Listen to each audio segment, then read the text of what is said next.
திருச்சிற்றம்பலம். சரியோ? ஓம் ஐயா, திருச்சிற்றம்பலம். திருச்சிற்றம்பலம்.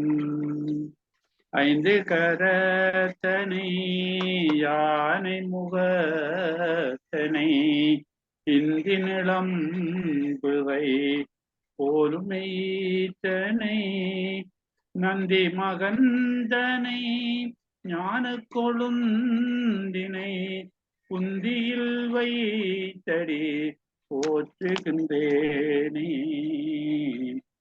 சுக்கிலாம் பரதரம் விஷ்ணு சசிவர்ணம் சதுர்புஜம் பிரசன்னவதனந்தியாயே சர்வ விக்னோபசாந்தயே.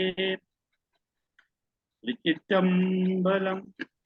ஆரூர் தில்லை அம்பலம் வல்லம் நல்லம் வடகச்சியும் அச்சிறு பாக்கம் நல்ல ஊரூர் குடவாயில் குடந்தை வண்ணி கடல் சூழ்களி பாலைதன் கோடி பிடார் நீரூர் வயல் நின்றியூர் குன்றியூரும் குருகாவையூர் நாரையூர் நேடு காண பேரூர் நன்னீர் வயல் நெய்த்தானமும் பிதற்றாய் பிறை சூடிதன் பேரிடமே.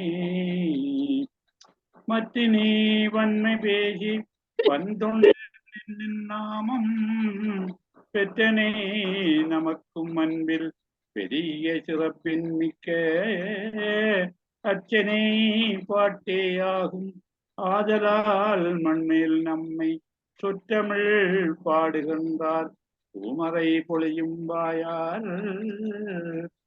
திருச்சிற்றம்பலம். ஒன்றவன் தானே இரண்டவன் நின்னருள் நின்றனன் மூன்றினுள் நான் குணர்ந்தானைந்து வென்றனன் நாறு விரிந்தனன் எழும்பல் சென்றனன் தான் இருந்தான் உணர்ந்தே. குரு பிரம்மா குரு விஷ்ணு குரு தேவோ மகேஸ்வர குரு சாட்சாத் பரபிரம்மம் தஸ்மை ஸ்ரீ குரவே நமக. தெளிவு குருவின் திருமேனி காண்டல் தெளிவோ குருவின் திருநாமம் செப்பல் தெளிவோ குருவின் திருவார்த்தை கேட்டல் தெளிவோ குரு குரு சிந்தித்தல் தானே. திருச்சிற்றம்பலம்.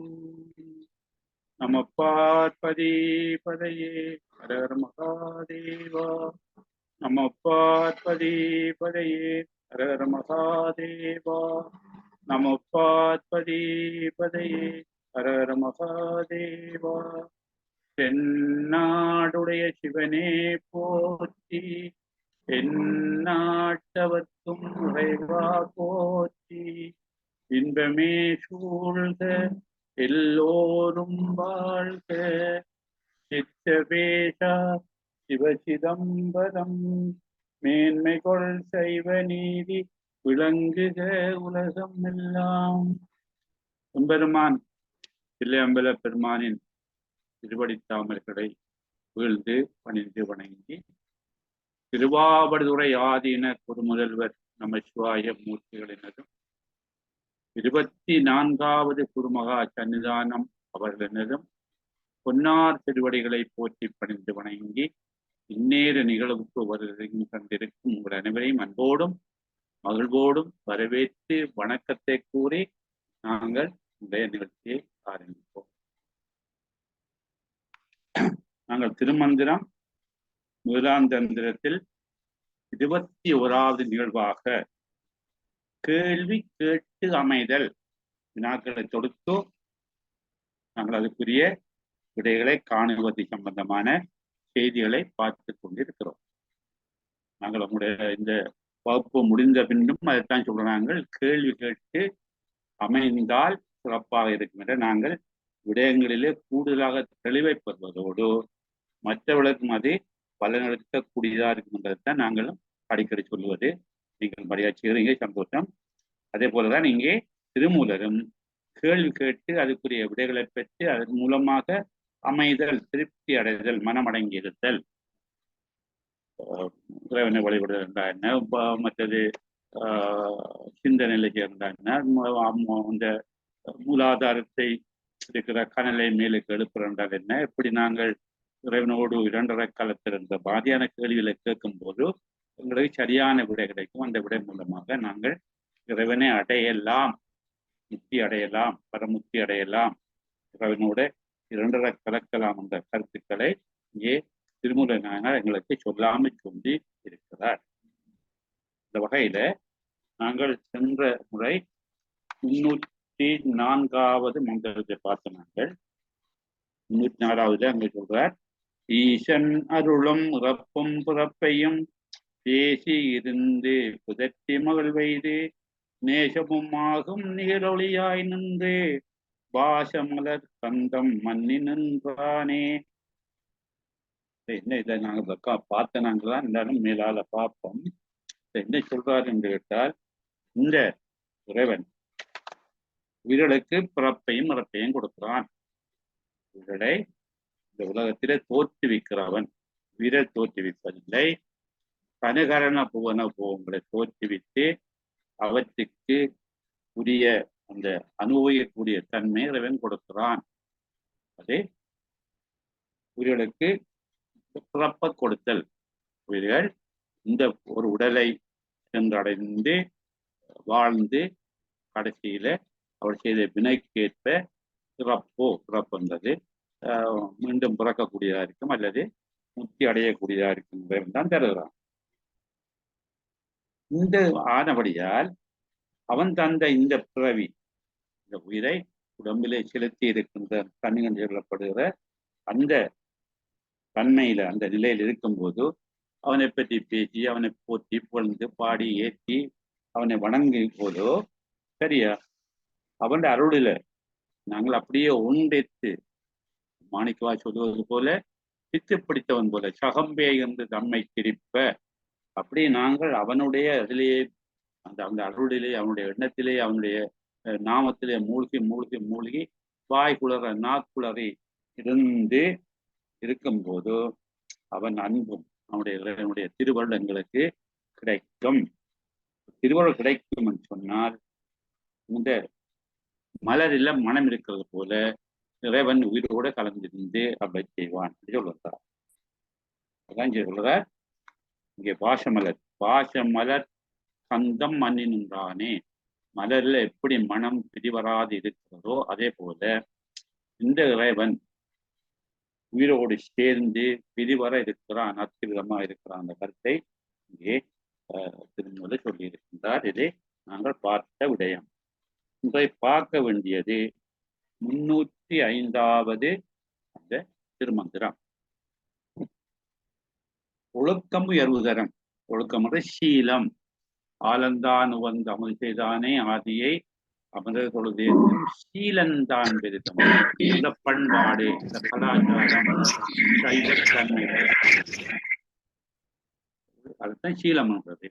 அப்ப அந்த சீலம் பெறுகிறது சரியோ. அந்த ஒழுக்கம் விழுப்பந்திரலால் ஒழுக்கம் உயிரினும் ஓம்பப்படும் என்பது வள்ளுவர வாக்கு.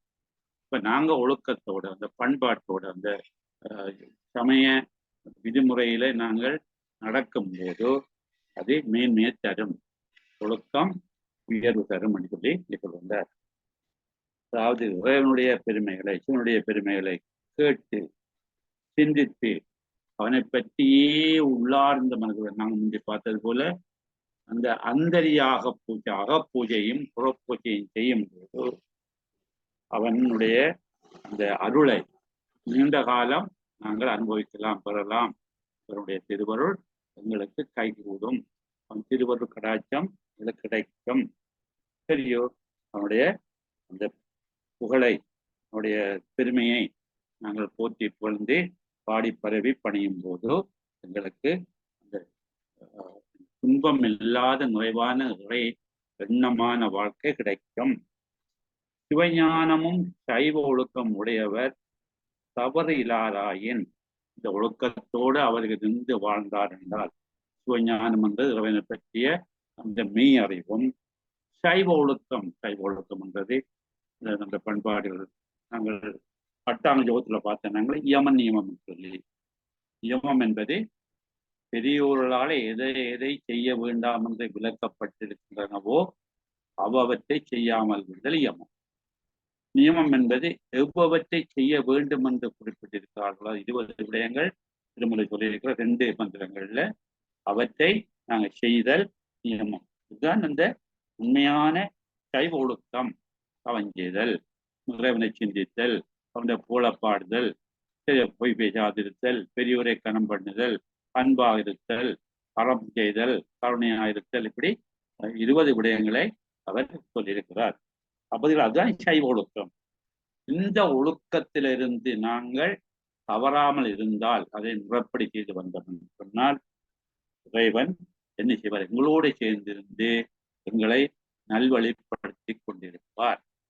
நாங்கள் உயிர் இருக்கும் போதும் அல்லது உயிர் பிரிந்த போதும் இறைவனுடைய அருள் மழை எங்களுக்கு பெய்து கொண்டே இருக்கும்.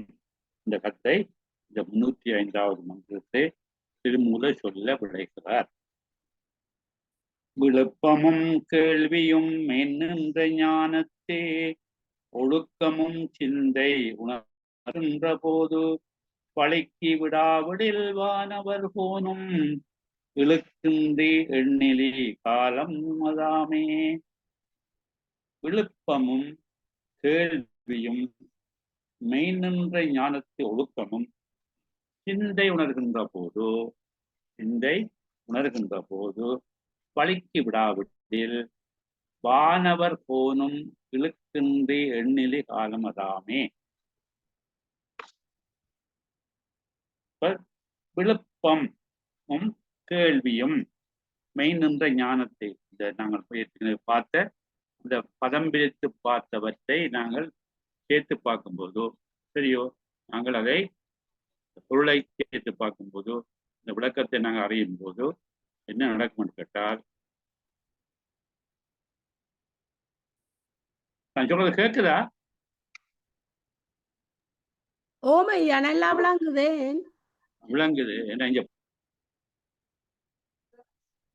விளங்குது ஐயா.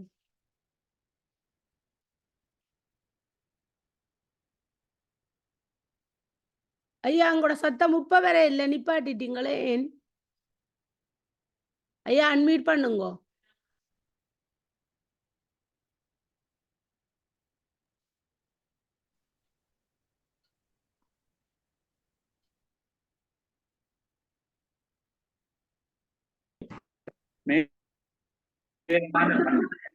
ஐயா இருந்த போல நின்றுட்டுதேன் ஐயா. இப்ப சரி, இப்ப குரல் வருது. ஓகே. அதான் என்னன்னு தெரியலம்மா, மழை பெய்யுதுங்க. இப்ப மழை பெய்தால் சில வேளை அந்த வலிக்கு விழும். நீங்கள் கேக்குதோண்டு கேட்கும் பிறகு நல்ல கிளியரா இருந்த ஐயா. நான் கேட்டபடியா கிளியர்ல அமைந்திருக்கு. சரி அம்மா பாப்போம். ஓகே. அப்போ விழுப்பம் என்றது இந்த பெருமையான பெருமிதமான மேலான அந்த தன்மையும், கேள்வி என்றது நாங்கள் தெளிவு பெற கேட்கின்ற அந்த ஞான அறிவை பெறுவது கேட்கிறது. சரியோ? அதை பற்றிய கேள்வி, சிவனுடைய பெருமையையும் சிவனுடைய பெருமையை பற்றி நாங்கள் கேட்டறிய அவன் எப்படிப்பட்டவன். சரியா? 6 மணி நேரம் சைவ நாடையில கேள்வி கேட்டு மறுமொழி சொல்வது போல சிவன் எப்படிப்பட்டவன் என்று கேள்வியை கேட்டால் அவரே மறுமொழி தாரார். எங்கும் உள்ளவர் என்றும் உள்ளவர் எல்லாம் அறிவர் எல்லாம் வல்லவர். இப்படி சைவ வினாவிடையில் இருக்கிற கேள்விகளை போல இப்படி நாங்களும் எங்களுக்குள்ளே கேள்வி கேட்டு அல்லது இந்த சிவஞானி இடத்திலே கேள்வியை கேட்டு கேள்வியை பெறும்போது விழுப்பமும் கேள்வியும் மெய் நின்ற ஞானத்து ஒழுக்கம் இந்த கேள்வியால நாங்கள் அந்த உண்மையான சைவ ஞானம், சைவ அறிவு, சைவ முறையில் இருக்கின்ற அந்த ஒழுக்கம் என்றது அந்த பண்பாட்டு முறையும் அந்த சீலமும் அதனை சிறப்பும் அப்படி சொல்லலாம். இந்த பெருமையும் சிவஞான கேள்வியும் மெய்ஞான ஒழுக்கமும், அதாவது இந்த முப்பொருள் உண்மைகளை இந்த திருவஞ்சலத்திலே வைத்து சிவனருளால கூறுகின்ற அந்த திருவைந்தெழுத்துத்தான் உண்மையை சைவ சித்தாந்தம் கூறுற உண்மைகள். என்ன சொல்றது? அங்க பதி இருக்குது, பசி இருக்குது, சரியா, சக்தி இருக்குது, பாசம் இருக்குது. இப்ப சீனாண்ட சிவம், பானாண்ட சக்தி, யானாண்டால் உயிர் அல்லது ஆன்மா, நானாண்ட துரோதான மரபு சக்தி, மானாண்ட மலம். இதான் சைவ சித்தாந்தம். திருவருள்ல அந்த சொல்லப்படும் திருமந்திரத்துல அல்லது இந்த திருவைந்தளத்துல இவை எல்லாம் இருக்குது. ஐயா வணக்கம். அதுக்கா திருப்பி சொல்லுங்க ஐயா, ஒவ்வொரு சொல்லுங்க. சீனாண்டா சிவம், சீனா சிவம், பானாண்ட சக்தி, வா சக்தி, பானாதான் நாங்கள் பாவனான்னு சொல்றோம், வாய நம்மன்னு சொல்றோம். சரியானது சிவை. ஜானாண்டல் ஆன்மா அல்லது உயிர். ஆன்மா உயிர். நானாண்ட திரோதானம் மறைப்பு. திரோதானம் என்பது மறைப்பு, மறைப்பு சக்தி, மறைப்பு சக்தி. மானா என்பது மலம். மலம் மலம். சிவய நம என்பது இந்த ஐந்தையும் குறிக்குது. சரியோ? இதுல சுருக்கம்தான் ஓம் என்ற, சரியா, சமட்டி பிரணவம். ஆனா ஊனா மானா. சரி, ஆனா ஊனான்றது சிவம், சக்தி, அந்த பாசங்கள், உயிர் சொல்லுவோம். சமட்டி பிரணவம் ஐயா. சமட்டி பிரணவம் அது சமஷ்டி பிரணவம். நாங்கள் அடிக்கடி அரசியல்ல பேசுறோம் சமஷ்டி ஆட்சி என்று சொல்லி. சமஷ்டி என்ன? கூட்டு, சேர்க்கை. சரியோ? அப்ப சேர்ந்தது ஒரு சுருக்கமாய் சொல்வது அது பிரணவம். ஓம் என்பது சமஷ்டி பிரணவம். ஆனா ஊனா மானா, சரியா, விந்து நாதம், இது ஐந்தையும் சேரும் போது அதை வியட்டி பிரணவம் விரிவாக சொல்லுது. கொண்டு தோத்து போடுவது அதென்னையா விந்துநாதம் சேரேக்கல அது வியட்டி பிரணவம். வியட்டி வீணா யானை டீனா வியட்டி பிரணவம். விரித்து கூறுதல் அல்லது வகுத்து கூறுதல். முதலாவது தொகுத்து கூறுதல் ஓம், வகுத்து அல்லது விரித்து கூறுதல் சமட்டி. சரி, எவ்வளவு ஐயா? நன்றி ஐயா, நன்றி நன்றி.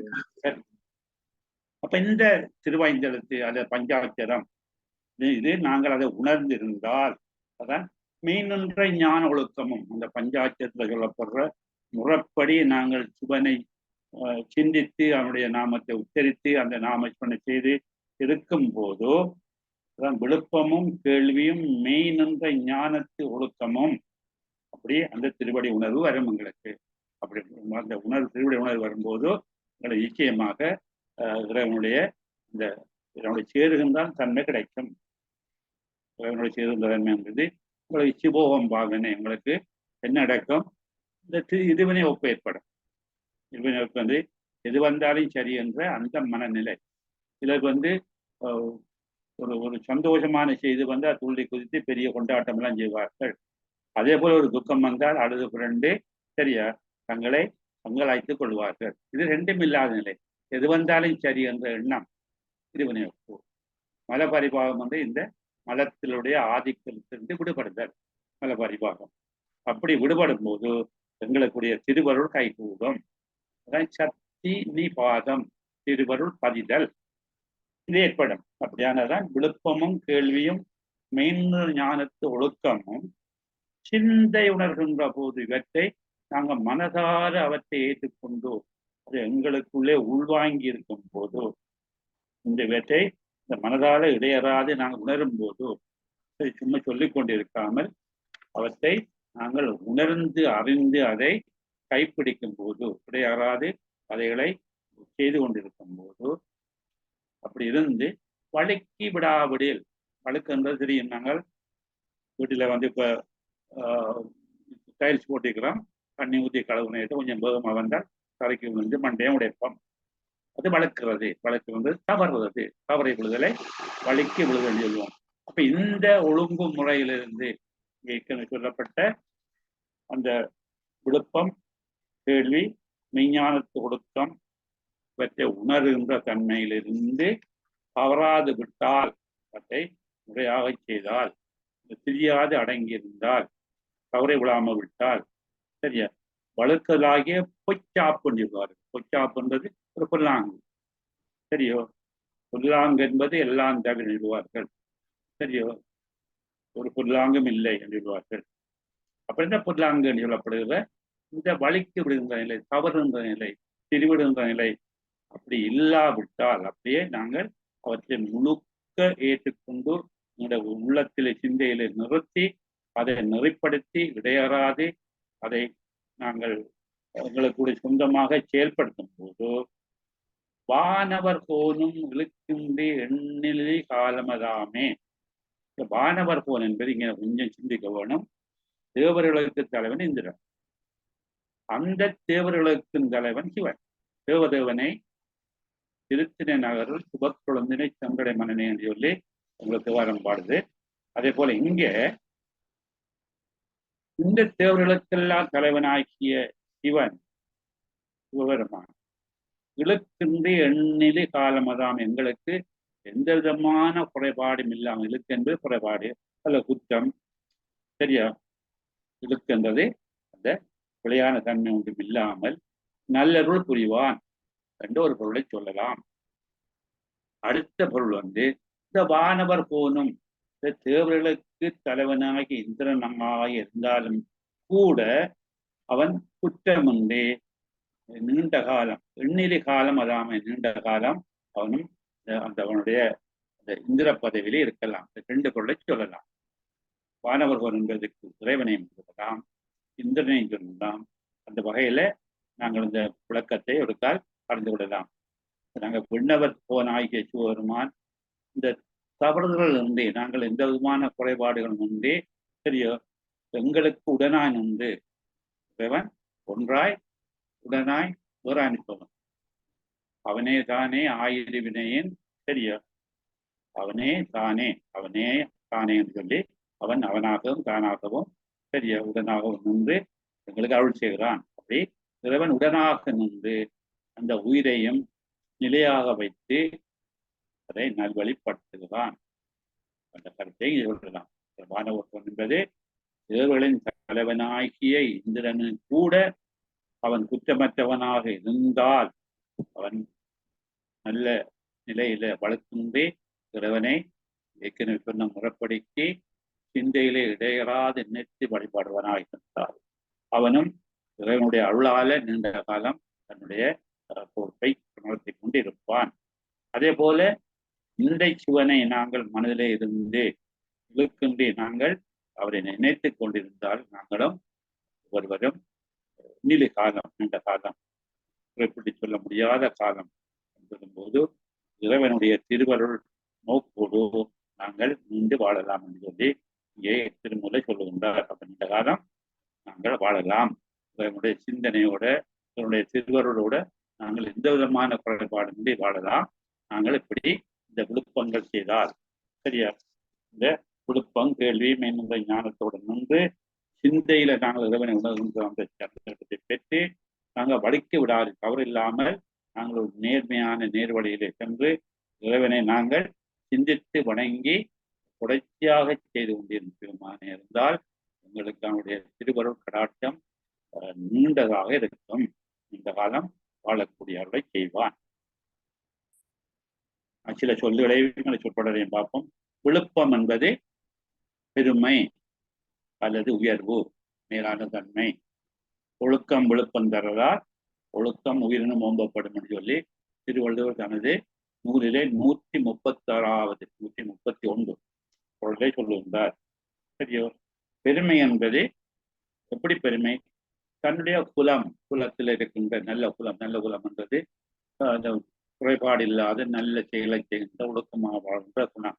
இந்த குலம், இந்த குடும்பத்தில் அந்த சுற்றத்தில் இருக்கிறவர்கள் அந்த பெருமையுடையவர்கள், நல்ல குலத்தில் நல்ல தன்மை உள்ளவர்களோடு சேர்ந்து வாழுகின்ற சட்டங்கம் என்று சொல்லுவோம். அப்படியான ஒரு இருக்கிறவர்கள் ஒரே நோக்கத்தோடு, அன்போடு, நல்ல ஒழுக்கத்தோடு, நல்ல பண்போடு இருக்கின்ற நல்ல குலம், அதான் இந்த பெருமையில் இருக்கின்றது. கேள்வி என்பது உபதேசம்.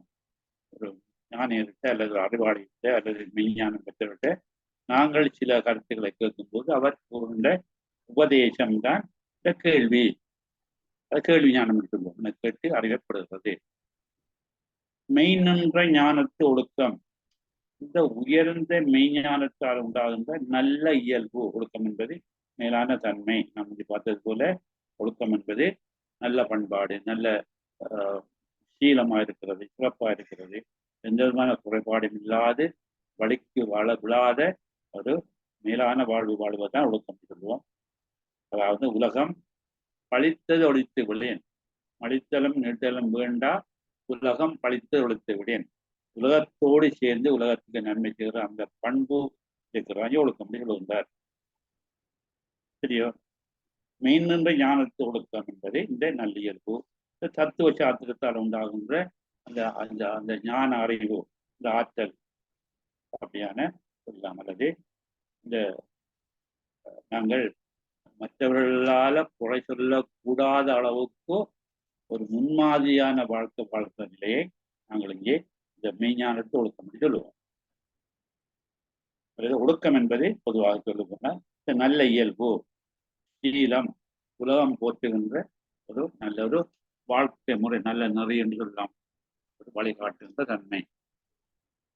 வானவர் ஒன்று தேவதேவனாகிய சிவன், தேவர்களுக்கு தலைவனாகிய இந்திரன் சொல்லலாம். வழுக்கி என்பது தவறே, இடரே, தாழ்ந்து போற தன்மை இந்த வழுக்கி. இழுக்கு என்பது குறைபாடு, இழிவு, கீழ்மை, இந்த பொல்லாங்கு சொல்லுவோம். பொல்லாங்கு என்பது எல்லாம் தவிர சொல்லி அங்கே சொல்லப்படுகின்றது. அப்ப இந்த வகையில நாங்கள் சிறப்பாக செயலாற்றினால் இறைவன் எங்களுக்கு எப்போதும் கூட இருந்து நீண்ட காலம் அவளை தந்து கொண்டிருப்பான் என்ற கருத்தை சொல்லுகிறார். தோத்து பார்க்கும்போது பரம்பொருளின் உயர்வையும் கேள்வியால் பெற்ற அறிவையும் கேட்டு நாங்கள் இந்த தெரியாத விஷயத்தை கேட்டு அறிய வேண்டும். சரியோ? கேட்க எல்லாம் கிடைக்கும். எங்களுக்கு விளங்காத விஷயத்தை யாரிடமாவது கேட்டு அறிந்து உணர்ந்து கொள்ள வேண்டும் என்பதை இங்கே வடிவா சொல்லுகின்றார். அப்ப கேள்வியால் பெற்ற அறிவையும் உணர்ந்த மெய்ஞான அறிவையும், அதாவது தத்துவ சாஸ்திர அனுபவத்தை, அதான் இந்த மெய்ஞான அறிவு, மெய் நின்ற ஞானத்தொழுக்கம் என்றது இந்த தத்துவ சாஸ்திர அனுபவத்தையும் நல்லொழுக்க நெறிகளையும், ஞானத்தொழுக்கம் நல்லொழுக்க நெறிகளையும் மனம் உணர்கின்ற போது, சிந்தை உணர்கின்ற போது, மனம் அதை அறிந்து உணர்ந்து அதை நெறிப்படுத்துகின்ற போது அதில் தவறி விடாமல், வளைக்கி விடாமல், அந்த உண்மையான நல்ல ஒழுக்க முறையிலிருந்து ஒரு கொஞ்சமும் பிசகு இல்லாமல், அதில் விலகி இல்லாமல், சிறிதல் இல்லாமல் நிற்பார்களே ஆனால், சரியான முறைப்படிக்கு நிலையாக நின்று அவற்றை கடைப்பிடிப்பார்களானால் தேவதேவனாய சிவபெருமான் அல்லது இந்திரனும் சரியோ அளவற்ற காலம், சிவபெருமான் அளவற்ற காலம் இந்த உயிர்கள் குறைகின்ற இருக்க அருள் புரிவான். அதே போல இந்திரனும் தன்னுடைய நிலையிலிருந்து மாறுபடாமல் நீண்ட காலம் செயலாற்றுவான் என்ற கருத்தை இங்கே வடிவாய் சொல்லுகிறார். விழுப்பமும் கேள்வியும் மெய் நின்ற ஞானத்தே ஒழுக்கமும் சிந்தை உணர்கின்ற போது வழுக்கி விடாவிடில் வானவர் போனும் இழுக்கின்றே எண்ணிலே காலமதாமே வடிவாக இங்கே திரும்ப சொல்லுகின்றார்.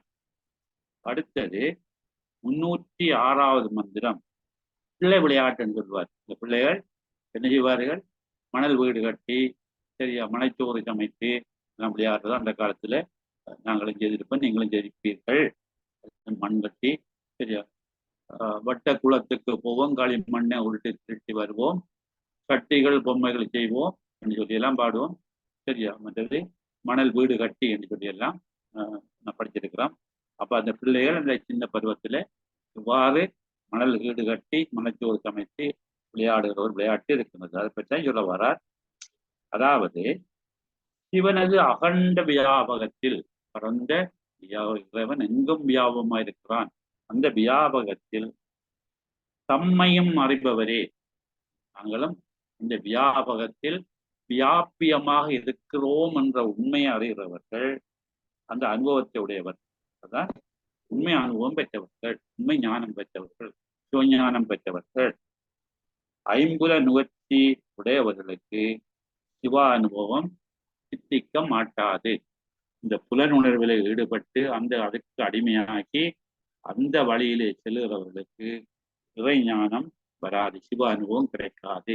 இப்ப சிவ அனுபவத்தை பெற வேண்டும் என்று சொன்னால் நாங்கள் என்ன செய்யணும்? இறைவனை எங்களுக்கு உள்ளே இருத்தி அவனுடைய அந்த எண்ணங்களிலிருந்து கொஞ்சமும் விலகாமல் முறைப்படி நடந்தால் நாங்கள் இறைவனோடு ஒன்றே இருக்கலாம். அல்லது புலனுணர்ச்சிக்கு அடிமையாகி அவற்றுக்குள்ளே அழுந்தி இருப்போமாக இருந்தால் சிவன் எங்களை கிட்ட வராமல் வெட்ட போய் நிற்பான். இந்த கருத்தை சொல்ல வலிக்கிறார் 306வது இந்த மந்திரம். சிறியார் மனைச்சோற்றில் தேக்கிடுமா போல் செறிவால் அனுபோகம் சித்திக்கும் மென்னில் புரியாததொன்றை குறியாதார் தம்மை அறியாதிருந்தார் அவராவதன்றே. அதை சந்தி பிரிச்சு பார்த்த முடியும்னால், சிறியார் மணல் தோற்றில் தேக்கிடுமா போல் செறிவால் அனுபோகம் சித்திக்கும் மென்னில் அறியாது ஒன்றை அறியாதார் தம்மை அறியாதிருந்தார் அவர் அன்றே. பாருங்கோ, சிறியார் மனச்சோற்றில் தேக்கிடமா போல், இந்த சிறு குழந்தைகள், சிறியா என்பது சிறுவர்கள், சிறு குழந்தைகள் சிறு வீடு கட்டி, சரியா, சிறு வீடுகள் கட்டி விருந்துகள் செய்வோம் என்றெல்லாம் சொன்னது போல சிறு வீடுகள் கட்டி மணலால சோறு சமைத்து உண்பது போல சிறியார் மனச்சோற்றில் தேக்கிடமாக உண்டு விளையாடுகின்ற மாதிரி. உண்மையில அந்த மனச்சோற்றை சாப்பிட இயலாது அவர்கள் தேக்கி அப்படி இருக்கிற மாதிரி நினைத்து ஒரு சமைத்து அப்படி உண்பது போல மனச்சோற்றினா சிறுவர்கள் சரியோ மன நிறைவு பெறுவது போல அவர்கள் விளையாட்டுல அது அப்படி சமைக்கிற மாதிரியும் வீடு கட்டுற மாதிரியும் சாப்பிட்ற மாதிரியும் இருந்து தாங்கள் ஒரு மகிழ்ச்சி அடைவார்கள். அதை போல சரியா அந்த செறிவால் அனுபோகம் சித்திக்கும் மென்னில் இந்த செறிவான்றது இப்படி நிறைந்து இப்படி நாங்கள் இந்த மாதிரியான செயல்ல பூர்ணமாக எங்களை ஈடுபடுத்தி செறிந்து போய் அதுக்குள்ளே நிறைந்து போய் அனுபவம் சித்திக்கும் என்றால் சரியா, அப்ப நாங்கள் இந்த உலக தொடர்புல நாங்கள் உலக ஈடுபாட்டில் உலக இன்பங்கள்ல லௌகிக வாழ்க்கையில அப்படி எங்களை பூரணமாக ஈடுபடுத்தி அதான் சிறைவால் சரியோ அப்படி இருக்கிறது. இறைவனும் போகும் சித்திக்கும் எண்ணில். அப்ப இந்த பிள்ளைகள் வீடு கட்டி விளையாடி அதை சாப்பிடுவது போலதான் இந்த உலகத்தில் உள்ள அந்த அறிவு அந்த உலகத்தில் மக்கள் உலக இன்பங்கள்ல உலக அனுபவத்துல நாங்கள் சேர்ந்திருந்து இருக்கும்போது எங்களுக்கு எல்லா நன்மையும் கிடைக்கும் என்பது அப்படித்தான் உண்மையாக இருக்காது. அதாவது குழந்தை பிள்ளைகள் வீடு கட்டி சோறு கறியாக்கி விளையாடு என்பதெல்லாம் ஒரு கற்பனையாக அல்லது ஒரு பாவனையாக இருக்கும். அதாவது உண்மையான இது விடயம் அல்ல. அப்படி அவர்கள் வீடு கட்டியிருக்க உண்மையான வீடு இல்லது. அதை சமைக்கிற அந்த மணாலயம் உண்மையான சோறு அல்ல. அதை சாப்பிட முடியாது, அதிலே வசிக்கவும் முடியாது. அதே போலதான் நாங்கள் இந்த உலக இன்பங்களோடு சேர்ந்து இருந்து அந்த இன்பத்துக்குள்ளே அழுந்தி இருக்கும் போது எங்களுக்கு இந்த சிறுவர்கள் வீடு கட்டி மகிழ்வது போல இருக்கலாமே நாங்கள் உண்மையான ஞானத்தை அனுபவத்தை பெற முடியாது. தெளிவால் அனுபவம் சித்திக்கும் எண்ணில் இப்படி ஒன்று எங்களுக்கு இந்த இதில் என்னுடைய அனுபவம் கிடைக்கும் என்றார். இந்த பிள்ளைகளுக்கு விளையாடும் போது அந்த உண்மையான அனுபவம் கிடைக்காத இருப்பது போலதான் இந்த உலக இன்பங்களில் ஈடுபட்டு தங்களை ஏமாற்றி கொண்டிருக்கிற போது அவர்களுக்கும் அந்த இறை இன்பம் கிடைக்காது. சரியோ, அது ஒரு உண்மை இன்பம் போல இருக்கு, உண்மையாக இருக்கிறது போல இருக்கும், ஆனால் உண்மை இல்லை. புரியாதது ஒன்றை புரியாததை சுட்டி அறிகிறது, குறித்து அறிகிறது. குறிப்புன்றது அடையாளம். சரி, ஒரு குறி வைத்து சுடுதல், குறி வைத்து அம்பெய்தல், அது குறி என்பது ஒரு குறிப்பிட்டு அதை அப்படியே அடையாளப்படுத்தி ஒன்றை புரியாதார் அந்த சுட்டி அறிய முடியாத இறைவன், சுட்டி குறித்து அடையாளப்படுத்தி அறிய முடியாதவன், அவனை நாங்கள் அனுபவத்தால் அறியலாம் ஒழிய இவன் தான் சிவன் இதுதான் சிவன் என்று சொல்லி நாங்கள் சுட்டி அறிய எங்களுக்கு அந்த அறிவு காணாது. சுட்டி அறிய முடியாத தன்மை இறைவன். புரியாதது ஒன்றை அந்த குறித்து அறிய முடியாத தன்மை உடையவனாகிய இறைவனை புரியாதார் அவரை அறிய முடியாததா இருப்பார்கள். இப்படி உலகியல ஈடுபட்டு உலக இன்பங்கள் அனுபவித்து அதுதான் எல்லாம் என்று இருக்கிறவர்களுக்கு அந்த அவருடைய அறிவால இறைவனை அறிய முடியாது. உலக இன்பங்களையும் புல இன்பங்களையும் ஈடுபட்டு இருக்கும் போது அவருடைய சிவசிந்தனை ஏற்படாது. சிவனை வழிபடக்கூடிய அந்த சிவனை உள்ளுக்குள்ளே இருக்கக்கூடிய அந்த நிலை ஏற்படாது. அப்படி ஏற்படாதவர்களுக்கு இறைவனை அறிய முடியாது. அவரை குறித்து அந்த அறிவால இறைவனை நினைக்கவோ அவனை பற்றி அறியவோ அல்ல அவனை பற்றி வணங்கவோ அவர்களுக்கு முடியாமல் இருக்கு. அந்த சுட்டி அறிய முடியாத தன்மையுடையவா இருப்பார்கள். அப்படிப்பட்டவர்கள் சரியா அறிய மாட்டாதவர். அப்ப அவர்களால் அறியப்படாத அந்த இறைவனை அறியாதவர்களாக இருப்பார்கள். இந்த உலக இன்பங்களிலே ஈடுபட்டு இருக்கிறவர்கள் அவர்கள் இறைவனை அறிய மாட்டார்கள். சரியோ? அப்படிப்பட்ட அறியவர்கள் சரியா இந்த இறைவனுடைய அந்த அகண்ட வியாபகத்தில தம்மையும் உணர மாட்டார்கள். அதான் அறியாதார்.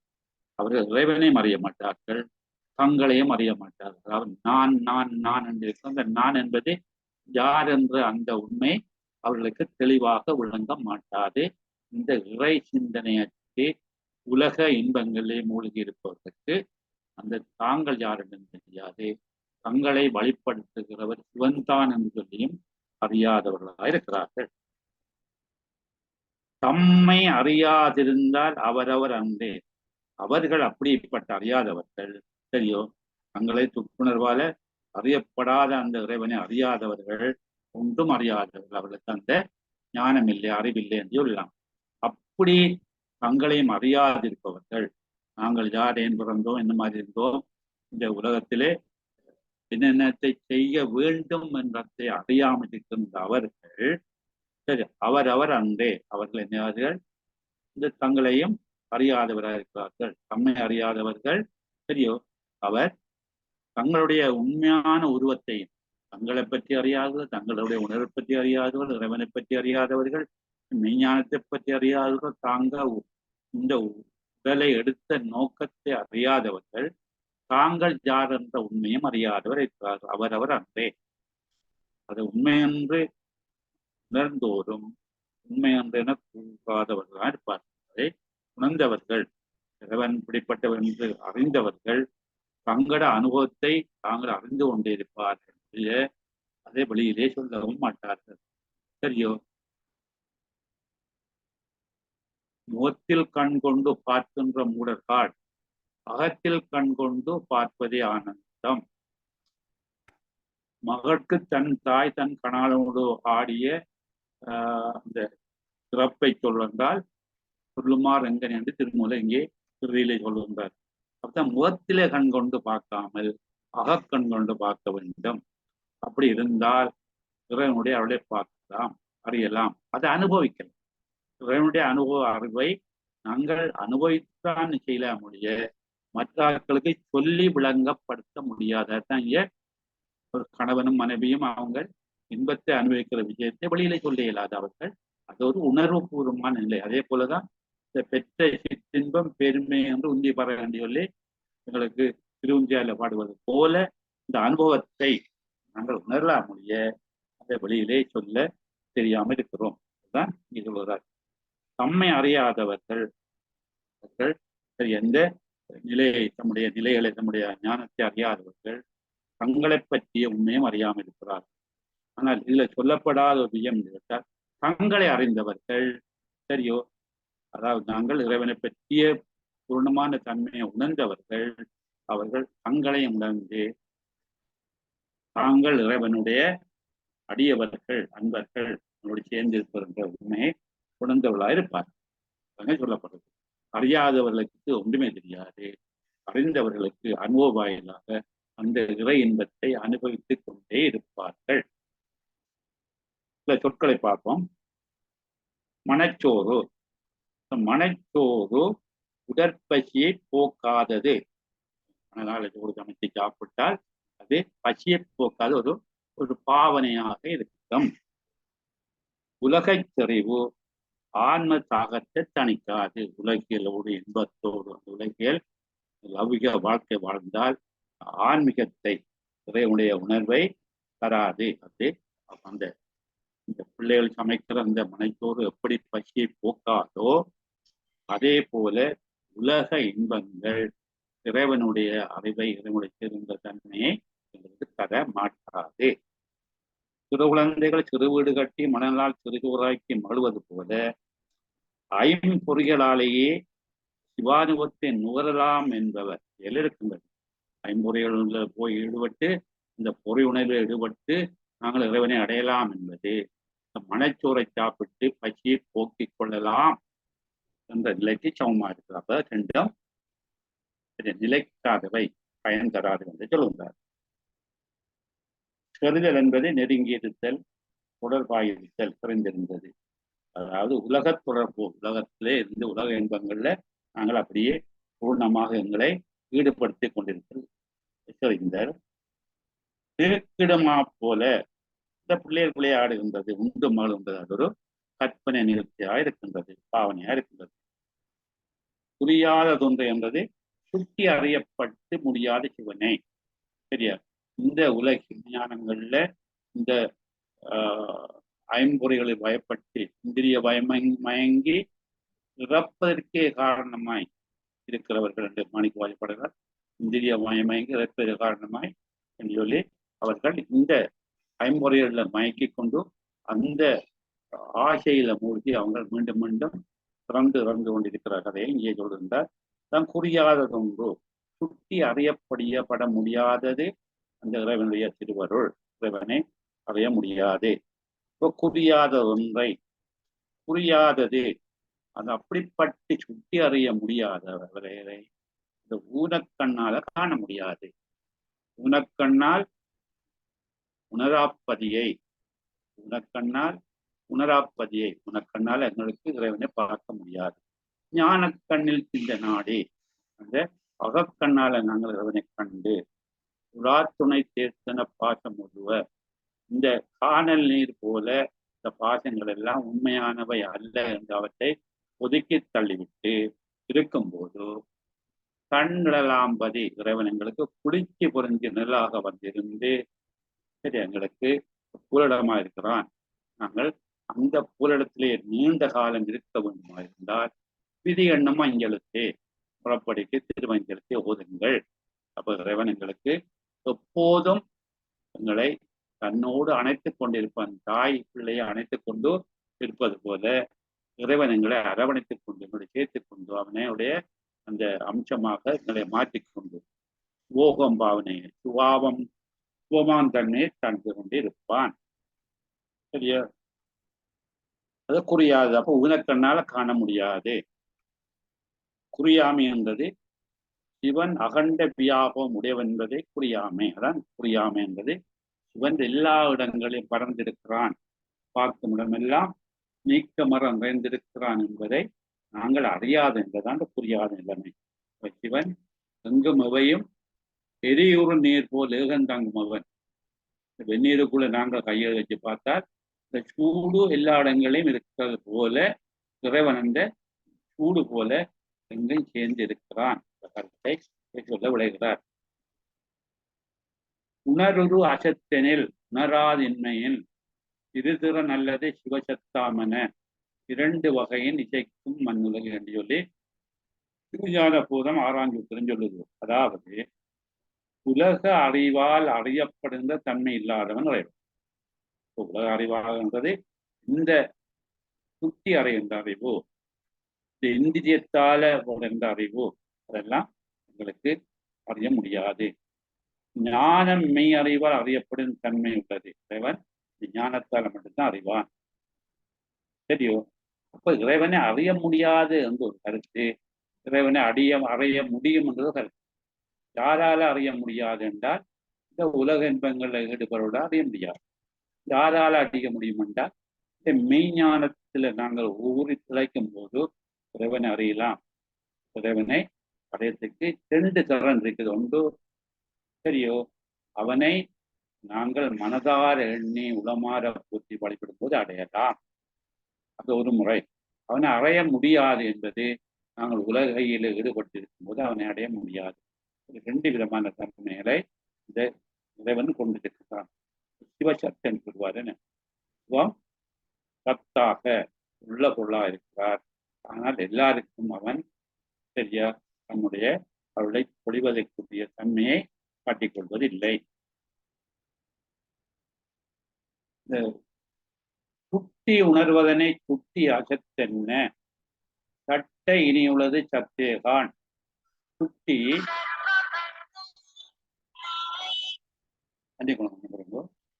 சொல்லுங்க. வணக்கம்மா, வணக்கம். சொல்லுங்கம்மா. ஓ, நான் இப்போ வகுப்புல இருக்கிறேம்மா. எங்கட திருமந்திரம் சொல்லுங்க. ரூம்லாம் நிற்கணும். அது என்ன செய்ய முடியும் சொல்லுங்க. ஒரு 2 நிமிஷம்.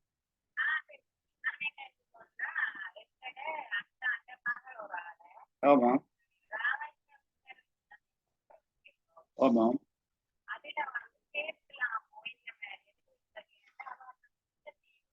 ஆஹா ஆஹா.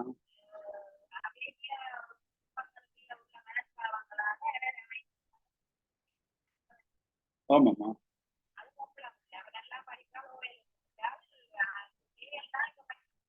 ஆஹா ஆஹா.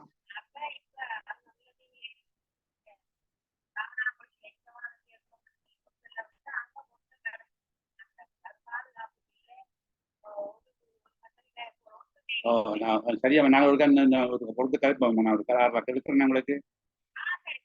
சரி சரியா விஷயத்தை சொல்லிட்டீங்க தானே, நாங்கள் ஒரு யோசிப்போம். சரிதானே? ஓகே ஓகே ஓகேம்மா. மன்னிக்கோணம். இப்போ எங்களுக்கு இந்த சுட்டி உணர்வதனை சுட்டி என்றது இதுதான் இறைவன், இதுதான் இந்த நாங்கள் அடையக்கூடிய வழி என்று சுட்டி. அசத்தென்னை சட்டவுளை இது இறைவன், இது அசத்து என்று சுட்டி அறிகிறது. இது இறைவனை அடையக்கூடிய வழி, இது உலக இன்பங்களை நாடுகின்ற தன்மை என்று சொல்லி சுட்டி உணர்ந்த நீ அதை நாங்கள் எங்களுடைய அந்த அறிவால இறைவன் காட்ட அறிகின்ற அறிவால அறிந்த நாங்கள் சத்தல்ல, நாங்கள் ஒரு சத்து பொருள் அல்ல, நாங்கள் அறிவு பொருள் அல்ல. சரி, எங்களுக்கு இந்த சுத்த அறிவு இருக்கும் வரைக்கும் நாங்கள் ஒரு மேலான அறிவுள்ள நிலையான பொருள் அல்ல. உண்மை தெய்வம் புணர்ந்ததனால் போய்விட்டு போனாங்க. உண்மையாக இறைவனை தெய்வம் என்று தெய்வத்தை உணர்ந்தால் எங்களுக்கு என்னென்ன போய்விட்டு போகும். சரியா, போய்விட்டு மெய்யை காணலாம். அப்ப நாங்கள் என்ன செய்ய வேணும்? இந்த சுட்டி அறிகிற அறிவை விட்டு மேலான அறிவை பெறும்போது இறைவனை அடையலாம். தெய்வம் புணர்ந்ததினால் போய்விட்டு போம் என்று சொல்லி சிவஞான போதம் 9ஆம் சூத்திரத்துல 2வது அதிகாரத்துல 2வது உதாரண வெண்பாவில சொல்லுகின்றார். அதாவது சுட்டி உணரப்படும் பிரபஞ்ச முதலான பொருள்கள் அது அசத்து ஆகும். சுட்டி அடைகிற பொருள் எல்லாம் இந்த பிரபஞ்சம் எல்லாம் அசத்து பொருள். சுட்டாது எஞ்சியுள்ள பொருள், சுட்டி அறிய முடியாத பொருள் இறைவனை சிவனை என்று சொல்லும், அது சத்து பொருள். இப்படி பிரித்தவன் சுட்டுகிறது சுட்டாத பொருளை பிரித்த பிறகு நாங்கள் அசத்தின் தன்மை பற்றி அறிவோம். என்ன, நாங்கள் அசத்தாக இருப்போம். சுட்டி அறிகிற தன்மை இல்லாத நாங்களும் ஒரு அறிவில்லாத பொருளாக இருப்போம். ஆனால் தெய்வம் உன்னை கலந்தால், இறைவனோடு நீங்கள் ஒன்று சேர்ந்தால் பொய்யினை விட்டு போகும். இந்த பொய் என்ற இருந்து நாங்கள் விடுபடலாம் என்று சொல்லுகின்றார். வடிவாவிலங்கை சொன்ன விஷயத்தை இந்த பொய்யான இந்த உலக இன்பங்கள்ல இருந்து விடுபட்டு மெய்யான இறைவனை நாங்கள் நாடி சென்றால் எங்களுக்கு அந்த பொய்யெல்லாம் பொய்யா போய் மெய்யான இறைவனை சேரக்கூடிய அந்த மெய்த்தன்மை கிடைக்கும் என்று சொல்லுகின்றார். இந்த பெரிய புராணத்துல சரியோ உணர்வின் நேர்பெற வரும் சிவபோகத்தை ஒளிவின்றி உருவின் கண் அணையும் ஐம்பொறி அளவிலும் எளிவல அருளினானை போற்றி இணையில் வன்பெரும் கருணையே ஏந்தி முன் எடுத்த சொல் பதிகத்தில் உணரும் இன்னிசை பாடினார் ஆடினார் பொழிந்தனார் மாறி என்று சொல்லி திருஞான சம்பந்த புராணத்தில் 161வது பாடத்துல வடிவாய் சொல்லுகின்றார். என்று சொல்வதால் இந்த உணர்வு இறைவனுடைய உணர்வு வரும்போதுதான் இந்த சிவபோகத்தை நாங்கள் பெறலாம். இப்ப சிவபோகத்தை பெற்றால் எங்களுக்கு ஐம்பொறியில் இருந்த வார அந்த உலக இன்பங்கள் எல்லாம் இறைவனை சேருகின்ற தன்மையாக வரும். அப்படி வரும்போது நாங்கள் பாடலாம் ஆடலாம். அந்த மார்பார கண்ணீர் பொழிந்து குளிநீர் சொரிந்து சொல்லி இறைவனை ஆனந்த கண்ணீர் சொல்லிய வழிபடலாம் சொல்லி அதுமாதிரி திறத்தையும் எவ்வளவு வந்தார். திருஞான சம்பந்த புராணத்துல 167 பாடல்ல இந்த பெரிய புராணத்திலே சொல்லப்படுகிறது. தம்மை அறியாமை என்பது சிவனது அகண்ட வியாபகத்தில் ஆன்மாவும் வியாபியமாய் அடங்கி உள்ளது என்பதை அறியாமை. அப்ப இறைவனுக்குள்ளே நாங்களும் இருக்கிறோம் என்பதை அறியாததுதான் தம்மை அறியாமை. நாங்கள் யார் என்பது தம்மை அறியாமல் நான் நான் நான் என்று எல்லாம் சொல்லிக் கொண்டிருக்கிறதெல்லாம் இந்த பசு ஞானம், உலக இன்பங்களில் மூடி இருக்கின்ற பாச ஞானம். இது ரெண்டையும் விட்டால் நாங்கள் இறைவனை அடையலாம். இறைவனுடைய வியாபகத்துள் நாங்கள் வியாபியமாக இருக்கலாம். இறைவனுடைய பரந்த தன்மையில நாங்களும் சேர்ந்தவர்களா இருக்கலாம் என்பதை சொல்லுவோம். போத்து பார்க்கும்போது சிறுவர்கள் மணல் வீடு கட்டி மகிழ்வார்கள். சிறுவர்கள் மணல் வீடு கட்டி மகிழ்வார்கள். அங்கே மண்சோறு சமைத்து உண்பது போலவும் விளையாடி கழிப்பார்கள். சாதாரணமாக சிறுவர்கள் செய்கின்ற ஒரு விளையாட்டு. இது போலத்தான் உலக வாழ்வில் அடையும் அனுபவங்களினால் இறையருள் கிடைத்து விடும் என்று நினைப்பது. அந்த மனச்சோறு கட்டி சாப்பிட்டு செய்யறது போல சாப்பிடுறது மாதிரி ஒரு பாவனை செய்யறதுதான் இருக்கும் ஒழிய நாங்கள் உண்மையாக சாப்பிட முடியாது. அதே போலதான் உலக வாழ்க்கையில லௌகிக வாழ்க்கையில ஈடுபடும் போது சரியா நாங்கள் அப்படித்தான் இந்த இறைன்பம் கிடைக்கும் என்று நினைக்கிறது அப்படியான ஒரு பொய்த்தோற்றமாகத்தான் இருக்கும். மணல் வீடு நிஷம் அல்ல, பொய், பிள்ளை விளையாட்டு. மணல் வீடு நிஷம் அல்ல, பொய், பிள்ளை விளையாட்டு. இது போன்றதான் உலக வாழ்க்கையில் உணர்வர்கள் இறை உணர்வு பெற்று விடலாம் என்று நினைப்பதும். உலகியல் இருந்தால் அது உலகியல் தான் தெரியாது. அங்கு இறையலுக்கு போகக்கூடிய நிலைக்கு எங்களை ஈடுபடுத்திக் கொள்ள முடியாது. இன்ன நிறம் என்று குறிப்பிட்டு சொல்ல இயலாத பரம்பொருளை நிறத்தன் வண்ணத்தன் எங்களது காட்டுணாது என்று சொல்லி நாங்கள் பார்த்திருக்கிறோம். அப்ப இறைவனை எப்படி என்று சொல்ல முடியாதவன் இறைவன். அப்ப அப்படிப்பான இறைவனை பரம்பொருளை அந்த அறிவை பெறுவதை குறிக்கோளாக கொள்ளாதவர்கள் அவனை வாழ்வெல்லாம் போய் அவருடைய வாழ்க்கையெல்லாம் வீணான வாழ்க்கை என்றால் அவங்க பிறந்து இறந்து பிறப்பதற்கே காரணமாக இறக்கின்றாரே அது இறப்பதற்கு காரணமாகத்தான் பிறக்கின்றார்கள் சொல்லி அந்த நாங்கள் தொடர்ந்து பிறந்து இறந்து கொண்டே இருக்கிறோம். இந்த வாழ்க்கையெல்லாம் நிலையானதல்ல. சரியா? வாழ்வாவது மாயம், மண்ணாவது சின்னம் என்பது போல இந்த இறைவனை எண்ணாத உலகியல் வாழ்வெல்லாம் மெய்யான வாழ்வென்று நிற்பதெல்லாம் பொய் என்ற கருத்தை இங்கே வடிவாய் சொல்கின்றார். இது பிள்ளை விளையாட்டு போல இருக்கும். அவர்கள் தம்மையும் அறிய மாட்டார்கள், தம்முள்ள இருக்கின்ற தலைவனாகிய இறைவனையும் அறிய மாட்டார்கள் என்ற கருத்தை இங்கே வடிவாய் சொல்கின்றார். இப்ப நாங்கள் எங்களை அறிய உணர்ந்தால் இறை உணர்வை பெற்று இறை சிந்தனையோடு இருந்து அவனை அடையலாம் முடிய உலகியல் நாட்டம் கொண்டு இறைவனை அடைய முடியாது என்ற கருத்தை இங்கே சொல்கின்றது. அப்படி அறியும் போது சுட்டறிவு, சுட்டறிவால இறைவனை அடைய முடியாது. எங்களுக்கு ஒரு மேலான அறிவை இறைவன் தாரத்துக்குரிய நெறிமுறைகளை நாங்கள் கைக்கொள்ள வேண்டும் என்று சொல்லி இங்கே திருமூலர் வடிவாய் சொல்லுகின்றார். அடுத்தது 107வது மந்திரம். 107வது மந்திரம் உயிருக்கு உற்ற துணை. உயிருக்கு உற்ற துணை, உடம்புக்கல்ல, உயிருக்கு உற்ற துணை.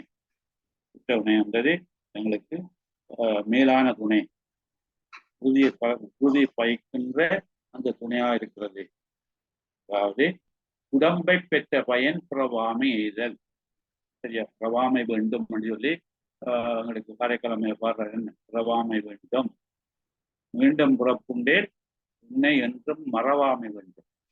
அப்ப இறைவனை அடைவதுதான் இந்த பிறவி எடுத்த நோக்கம் வந்து 6 முதல்வடைய சொல்றாரு. என்ன நாம் இந்த பிறவி எடுத்ததன் நோக்கம் இறைவனை மெய்யன்போடு வணங்கி வழிபட்டு முத்தி இன்பம் பெறுவதற்குத்தான் என்பது அந்த 6 நாளுடைய கருத்தாக இருக்கின்றது. அப்ப அதை நாங்கள் உணர வேண்டும். உடம்பை பெற்ற பயன் பிறவாமை எய்தல், முக்தி அடைதல், இறைவனை சேர்தல். சிந்தைக்கு துணை சிவனடியே. சிவனடிதான் சிவனுடைய திருவடியை நாங்கள் நினைக்கும் போதோ, அவருடைய இணையடிகளை வணங்கும் போதோ, அங்கே சக்தி சிவன் சேர்ந்திருக்கின்ற நிலையை உணரும் போதோ, அதுதான் நாங்கள் பிறவி எடுத்ததன் நோக்கமாக இருக்கும். 307 பார்ப்போம். உற்ற துணையாவது உயிரும் உடம்பும், உறுதுணையாவது உலகுரு கேள்வி, செருதுணையாவது சிவனடி சிந்தை, பெருதுணை கேட்கில் பிறப்பில்லைத்தானே. சந்தி பிரிச்சு பார்க்கும்போது, உரு துணை ஆவது உயிரும் உடம்பும், உறுதுணை ஆவது உலகுரு கேள்வி, செறிதுணையாவது சிவனடி சிந்தை, பெருதுணை கேட்கில் பிறப்பு இல்லைத்தானே. உறுதுணை ஆவது உயிரும் உடம்பும்.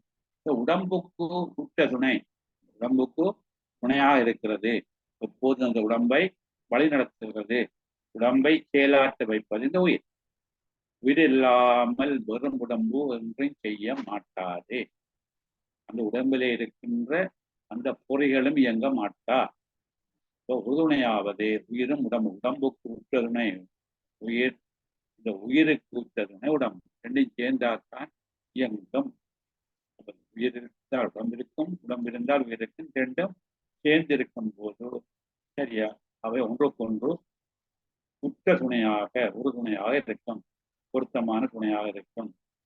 ஆறு உய்வதற்கு பெருந்துணையாக இருக்கிற உயிர் சரியாக தன்னை வழிநடத்தி கொள்வதற்கு உடம்பு தேவை. உடம்பு இருந்தால் தான் சிந்திக்கலாம். அந்த 6 ஆதாரங்களையும் இருந்து குண்டலிலே மேல் எழுப்பலாம். இறைவனை நாங்கள் இந்த மூலாதாரத்துல, மற்றது மணிபூரத்துல, அநாகதத்துல, அந்த கொண்ட குடியில் இருந்திருக்கின்ற இளம்பியா யோக முறையில, மற்ற புருவ நடுவில், திருமணத்துல, தளத்துல எல்லாம் நாங்கள் இறைவனை காணலாம். இந்த உயிரும் உடம்பு சேர்ந்தால் மட்டும்தான். உயிருணையாவது உலகுரு கேள்வி. இந்த உயிருக்கு துணையாக இருக்கிறது, இதற்கு இதை நல்வழிப்படுத்துகிறது. உயிர் முக்தி அடையணும் என்றால் ஒரு குரு தேவைப்படும். குரு மூலமாக உபதேசம் பெற வேண்டும். இந்த உலகுரு கேள்வி, உலகத்தில் உள்ள அந்த ஞானிகள் மூலமாக, குரு மூலமாக, சிவஞானிகள் மூலமாக நாங்கள் அந்த உபதேசத்தை பெற்று, அவை உரையை பெற்று, அவருடைய ஞான வார்த்தைகளை கேட்டு இருக்கக்கூடிய தன்மையா இருக்கு. அப்ப கேள்வி எங்களுக்கு எப்போதும் துணையாக இருக்கிறது. இந்த மெய்ஞானிகளாக இருக்கின்ற அல்லது இந்த ஞான குருவாக இருக்கின்ற அவர் மூலமாக இந்த கேள்விகளை கேட்டு உண்மையை தெரிந்து கொள்ளுதல். நாங்கள் கேட்டல், சிந்தித்தல், தெளிவு 2 படிக்கிறோம். அப்ப உற்ற துணையாக இருக்கிறது இவருக்கு. உலகு எவ்வாறு உற்றது என்கின்ற ஆய்வாகிய நாங்கள் ஆராய்ந்து பார்க்கின்ற சாஸ்திர கேள்வி, சாஸ்திரங்களை பற்றி உண்மை என்றா என்ன, பதி என்றா என்ன, பசு என்றால் என்ன, பாசம் என்றா என்ன, சக்தி என்றா என்ன, சிவம் என்றா என்ன, முக்தி என்றா என்ன, சரி எப்படியான விஷயங்கள் எல்லாம் கேட்டு கேட்டு கேட்டு நாங்கள் அறிய வேண்டியதுதான் இந்த உலகத்துக்கு உறுதுணையா இருக்கும். இந்த மக்களுக்கு நல்ல தன்மையை தருகின்றது. இப்படியான கேள்விகளை இந்த ஞானியர் மூலமாக கேட்டு அறிவதுதான். சரியோ? உயர்ந்தோர் என கொள்ளப்படும் உலகோ திருவடி உணர்வால் கூறும் ஒர்க்கத்தின் ஒர்க்கம் என்பது இங்கே இந்த பொறுமையாக, மிக நிதானமாக, மிக அமைதியாக, மிக சிந்தித்து சொல்லுகின்ற அந்த அந்த அந்த கேள்விக்குரிய மறுமொழியாக இருக்கும், நற்கேள்வியாக இருக்கும். திருவடியை தருகின்ற, என்னுடைய திருவடியை சேருகின்ற அந்த ஞானத்தை தருகின்ற விடயத்தை அவர் சொல்லிக் கொண்டிருப்பார்கள். சுத்த துணையாவது உலகுரு கேள்வி, சிறை துணையாவது சிவனடி சிந்தை. செறிந்து அப்படியே எங்களுக்கு உள்ளே சேர்ந்து பொருந்தி இருக்கிறது, நெருங்கி இருக்கிறது, எங்களுக்குள்ளே அப்படியே வந்து சேர்ந்து இருக்கிறது, தக்க துணையா இருக்கிறது. இந்த கேள்வியால இவனுடைய திருவடியை சிந்திக்கிற அந்த ஞானம், இந்த கேள்வியெல்லாம் கேட்டு அந்த கேள்வி மூலமாக நாங்கள் விஞ்ஞானத்தை பெற்று திருவடியை எப்படி அடையலாம் என்ற அந்த செய்தியை பெறுவதுதான் இந்த உறுதுணையினுடைய கேள்வி மூலமாக பெறக்கூடிய பயனாக இருக்கும். உறுதுணையாவது சிவனடி சிந்தை. என்னுடைய திருவடியை எண்ணுகின்ற அந்த மனப்பக்குவம் எங்களுக்கு ஏற்படும். இந்த கேள்வி கேட்டு அமைதல் மூலம் நம்மை விட்டு அகலாது ஒட்டி உறைவதாகி அந்த நெருக்கமாக இருக்கின்ற சிவனடி மறவாத சிந்தைதான் இந்த கேள்வியால கிடைக்கக்கூடிய பெரும் பேராக இருக்கும். சரியோ? இப்ப பெருதுணை கேட்டில் பிறப்பு இல்லைத்தானே. இப்படியான பெறுவதற்கு அதிக துணையாக இருப்பது இந்த திருவடி, திருவடி ஞானம், திருவடி சேருகின்ற அந்த மேலான தன்மை. அது அந்த அந்த தன்மையை பெற்றால் பெறுகின்ற துணை, அதை துணையாக பெற்றால், அதை கேட்டால், அதன்படி நடந்தால் உங்களுக்கு என்ன? மீண்டும் பிறப்பில்லை. உங்களுக்கு அந்த பரமுத்தி, சிவஞானம், திருவடி சேர்முத்தி, அத்திவித முத்தி சொல்லப்படுகின்ற இறைவனோடு பிரியாமல் இருக்கின்ற இந்த சிவமாக இருக்கின்ற அந்த அனன்யமான நிலை எங்களுக்கு ஏற்படும்.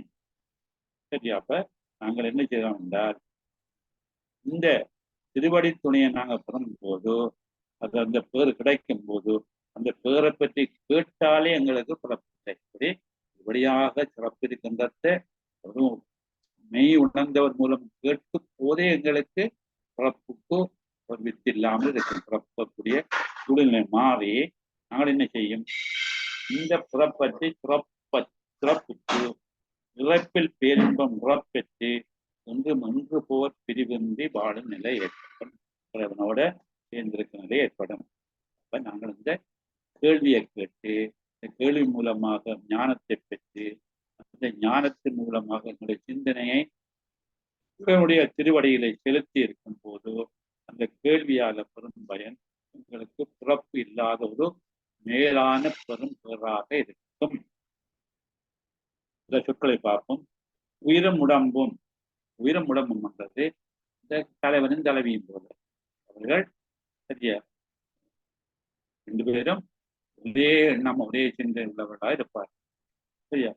காதலர் இருவர் கருத்தொருமித்து ஆதரவுப்பட்டது என்பது வந்து அவ்வையார் சொல்லுறார். அப்ப அந்த ஒருமித்த மனம், சரியோ, அதான் உயிரமுடமும் போல. உயிரமுடமும் எந்த விதமான வேறுபாடும் இல்லாமல் ஒன்றித்த நிலையில இருக்கிறது என்றுதான் இங்க ஒன்று கொண்டு துணையா இருக்கிறது. ஆணுக்கு பெண் துணையா இருக்கிறது போல, தலைவனுக்கு தலைவி துணையா இருக்கிறது போல, தலைவனாகிய அந்த இறைவன் தலைவியாகிய உயிருக்கு துணையா இருக்கிற தன்னை இங்கே வடிவாக சுட்டி காட்டுகின்றார். அதாவது உடம்புறு துணையாவது உயிர், உயிரொரு துணையாவது உடம்பு இங்கே விரித்து தருகிறார்கள். உலகுறு கேள்வி, சரியோ, உயர்ந்தோருடன் கேட்டறிகின்ற ஞானம். அதான் உலகுறு கேள்வி. உலகத்திலே உயர்ந்தவர் என்று சொல்லப்படுகிற, சரியா, அந்த ஞானிகள் அந்த குரு மூலமாக கேட்டு அறிகின்ற அந்த ஞானம். இந்த உலகம் ஏன் தோன்றினது, சரியா, எப்படி தோன்றினது, சரியா, உலகத்துல வாழ்கின்ற மக்களுடைய நிலை என்ன, சரியா, இப்படிப்பட்ட விஷயங்கள் ஆராய்தான் தத்துவ ஞானம். ஏன் இதெல்லாம் வந்தது, ஏன் உயிர் இந்த உலகத்துல தோன்றியது, சரியா, ஏன் அது வினைகளை செய்தது, வினைகளை அனுபவிக்கிறதுக்கு இந்த புறப்படுத்தி என்ன செய்ய வேண்டும், சரியோ, இந்த வினைகளுக்குரிய தன்மையாகிய இந்த வினைகள், ஆகாமியம், பிராரத்தம், சங்கீதம் என்ற வினைகள் எல்லாம் என்ன மாதிரியால தன்மையில ஏற்படுகின்றன என்ற அந்த விசாரங்களை, இந்த வினாக்களை கேட்டு அவற்றுக்குரிய விடையை காணும் போது நாங்கள் என்ன செய்யலாம்? இறைவனை அடையக்கூடிய அந்த ஞானம் எங்களுக்கு பிறகு. சரியோ, உலகம் உயிர்ந்தோர் உயர்ந்தோர் மாட்டு என்ற ஒரு பழமொழி. உலகம் உயர்ந்தோர் மாட்டு, உயர்ந்தவரிடத்தில்தான் உலகம் நல்ல விஜயத்தை சொல்லிக் கொண்டிருக்கிறது. அவருடைய கருத்தை நாங்கள் அறியலாம் சொல்லப்படுகிறது. சரியோ,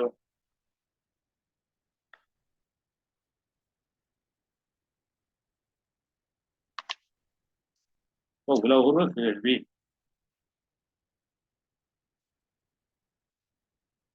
அதே பாருங்க, வழக்கெனப்படுவது உயர்ந்தோர் மேற்றே நிகழ்ச்சியவர் பட்டலாகான் என்று தொல்காப்பியத்துல உள்ள அதிகாரத்துல 647வது சூத்திரம் சொல்வது. வழக்கெனப்படுவது உயர்ந்தோர் மேற்றே, அதான் மேலான தன்மை உள்ளவர்களுடைய கருத்துக்களை தான் நாங்கள் ஏற்றுக்கொண்டு அது உலக வழக்காக சொல்லுவோம். சரியோ? இந்த திருக்குறள்ல 856வது குறளை பார்த்தீங்கன்னா, உலகத்தார் உண்டென்பது இல்லென்பான் வையத்து அலகையா வைக்கப்படும். திருக்குறள்ல 856 குறளை பார்த்தீங்கன்னா, உலகத்தார் உண்டு என்னும் ஒரு பொருளை தன்னுடைய அறியாமையால உலகத்தில் உள்ள அந்த ஞானிகள் எல்லாம் சொல்வார்கள், கடவுள் என்ற ஒருவர் இருக்கிறார், அவனை அடையக்கூடிய வழிகளை காணுங்கள் என்று அவர் சொல்ற கருத்தை நாங்கள் என்ன செய்யறோம், அப்படியே கடவுள் இல்லை, அதெல்லாம் வரும் பொய் என்று சொல்லி 2வது வாசம் பெறுகின்றோம். சரியோ? அப்ப அஞ்ஞானத்தாலே நாங்கள் இறைவன் இல்லை என்று சொல்கிறார்கள். அப்படிப்பட்டவர்களை அழகையா வைக்கப்படும். பேய்த்தனமான கதையில் பேய்க்கார அழகை என்றது பேய். சரியோ? ஒரு பேயாக கருதி மக்களால் வெறுக்கப்படுவார்கள். அப்ப இறைவன் இருக்கிறான் என்பது உண்மை. அதை பொய்யண்டி சொல்றவன் இந்த அறிவினன், அஞ்ஞானமுடையவன். சரியோ? அவன் விஞ்ஞானத்திலிருந்து வழுக்கி விழுந்தவன். அப்படிப்பட்டவனை உலகம் பேயாக அவனை ஒதுக்கி வைக்கும் சொல்லி இந்த திருக்குறளை சொல்லுகின்றார். சிறை துணை என்பது சென்று பற்றுகின்ற துணை. நாங்கள் யாரை சேர்ந்து இருந்தால் நாங்கள் மேலான வாழ்வு வாழலாம், மீண்டும் பிறப்பிலாம் வாழலாம் என்பதுதான் சிறை துணை, நாங்கள் பற்றக்கூடிய துணை. பெரிய புராணத்தில் சொல்லுகின்றார், சிவனடியை சிந்திக்கும் திருப்பெருகு சிவஞானம். சிவனடியை சிந்திக்க வேண்டும். பவமதனை அறமாற்றும் பாங்கினில் ஓங்கிய ஞானம், உவமையிலா கலைஞானம், உணர்வறிய மெய்ஞானம், தவமுதல்வர் சம்பந்தர் தாமுணர்ந்தார் அந்நிலையில் என்று சொல்லி சேக்கிழார் பெருமான் பெரிய புராணத்துல, திருஞான புராணத்துல வடிவாக எடுத்துக்காட்டுறாங்க. எங்களுக்கு தேவை, நாங்கள் பற்றுகின்ற துணை சிவனடியே சிந்திக்கின்ற திருப்பதி சிவஞானங்களுடைய திருவடிகளை அடையக்கூடிய வழிமுறைகளை காட்டுகின்ற தத்துவ உண்மைகளை நாங்கள் பற்றி பிடிக்க வேண்டும் என்று சொல்கின்றார். சரியோ? நிறைய சொல்லுகின்றார் மக்களுக்கு மாணிக்க பாஷை பிடித்த பத்தில. கும்பர்கள் கடைசி ஒளிவர நிறைந்த யோகமே ஊத்தேன் தனக்கு வம்பனப்படுத்தும் குடிமுழுதாண்டு வாழ்வர வாழ்வித்த மருந்தே செம்பொருள் துணைவே சீருடை கடலே. அந்த திருவடிகள் தான் மேலான பொருளா இருக்கின்றார். செம்பொருள் துணை சிக்கனை பிடித்தேன், எங்கு எழுந்து அழுவது நிறைக்க பிடித்தால் இறைவனை நாங்கள் அவனுடைய திருவடிகளை பற்றி பிடித்தால் அவன் செம்பொருளாக இருப்பான். அதே போல இன்னும் சொல்கிறார், பாசவேர் அறக்கும் பழம்பொருள் தன்னை பற்றுமாறு அடியனுக்கருளி பூசனை உகந்து என் சிந்தையுட் புகுந்து பூங்கடல் காட்டிய பொருளே. ஒரு எழுத்துக்களை திருவடியை காட்டிக்கலாம். திருவடியை பற்றி வடியா சொன்னா சிறை துணை என்று சொல்லுவோம். என்ன சரியோ? அப்படியா சொல்லுகிறார். இன்னொருக்கா சொல்லுகின்றார், கோயில் திருப்பதிகத்துல மாறினென்னை மயக்கிடும் வஞ்ச புலனைந்தும் வழி அடைத்து அமுதே ஊரினின்று என்னுள் எழுபரஞ்சோதி. இந்த பஞ்ச பொறிகள் செய்கின்ற அந்த சூழ்ச்சிகளை வடிவா சொல்கின்றார். என்னை மாறினும் மயக்கிடும் வஞ்ச புலனைந்தும் வழி அடைத்து எல்லாத்தையும் இல்லாமை செய்யும் போது எங்களுக்கு என்ன நடக்கும்? பரஞ்சோதி என்னுள்ள எழுமன் சொல்கின்றார். சரி, அதான் சிறை துணை. இறைவனே எப்போதும் துணையாக இருக்கிறான் என்பதற்கு பலவிதமான அகப்புறத்தானங்களை இங்கே காட்டியிருக்கிறார்கள். பெருதுணை என்பது எங்களுக்கு பெறக்கூடிய துணை. சிவன் தான் எங்களுக்கு பெறக்கூடிய துணையா இருக்கும். நாங்கள் காலமே பார்த்தது போல குருலிங்க சங்கம வழிபாடுதான் துணை. குரு என்பது உங்களுக்கு ஞானத்தை தரந்து மெஞ்ஞானத்தார் என்று ஆசான். லிங்கம் என்பது சிவலிங்கம். சரியோ? சங்கமம் என்பது சிவனடியார். இதெல்லாம் ஆலயம் என்று சொல்லி எங்களுக்கு நிகண்டதேவர் என்னுடைய 12வது சூத்திரத்துல சிவஞான போற்றுகிறார்.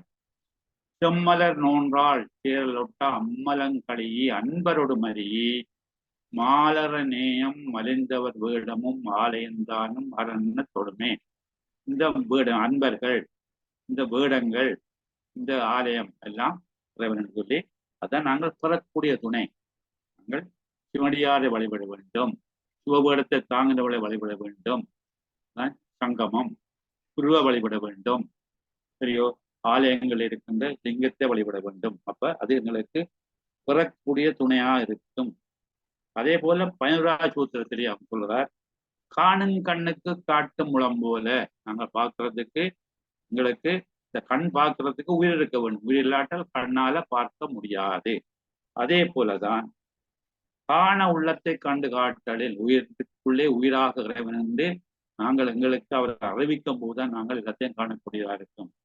அதே ஆனபடியால் அயரா அன்பின் அறங்கள் செலுமே. நாங்கள் இடைவிடாத அன்பை செலுத்தும் போது இறைவனுடைய திருவடியை எங்களுக்கு பெரு துணையாக இருக்கும். அயரா அன்பின் அறங்கள் செலுமே பெரு துணையாக இருக்கும். பிறப்பில்லைத்தானே, அதாவது பிறப்பில்லை என்றால் மீண்டும் மீண்டும் பிறப்பாத அந்த பெரிய நிலை. பிறப்பில்லாத நிலை என்பது முத்தியை அடைகின்ற நிலை, சிறப்பான நிலை உங்களுக்கு சொல்லப்படுது.